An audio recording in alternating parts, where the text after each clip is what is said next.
আমরা গ্রামের 7-8 জন বন্ধুরা মিলে জঙ্গলের ভিতরে একটা খাওয়া দাওয়ার আয়োজন করলাম।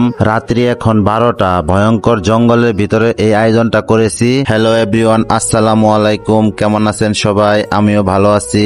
বর্ষাকালে নিরিবিলি জঙ্গলের ভিতরে রান্না বান্না করে খাওয়ার মজাটাই আলাদা। দেখেন, প্রথমে আমাদের গোশত রান্নার কাজ চলতেছে।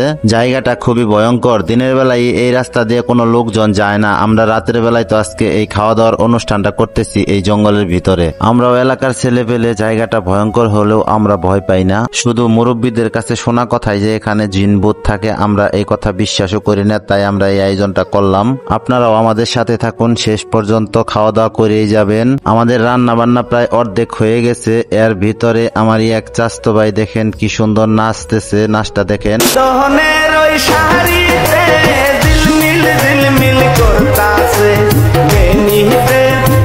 নাচ গান আমোদ ফুর্তি শেষ হয়ে গেল। আমাদের রান্নাও রেডি হয়ে গেছে। ভাই, রান্না বান্না শেষ করতে করতে রাত 2টা বেজে গেল। ফালাফালি করতে করতে আমাদের প্রচুর পরিমাণে খিদা লেগে গেছে, তাই আমরা পাকা রোডের উপরে বসে পড়লাম। আমাদের রান্নাটা অনেক মজা হয়েছে। রাতের বেলা এভাবে খাওয়ার মজাটাই আলাদা। ভিডিওটা যদি আপনাদের ভালো লেগে থাকে তাহলে একটি লাইক দিয়ে শেয়ার করে অপর ভাইকে দেখার সুযোগ করে দেবেন।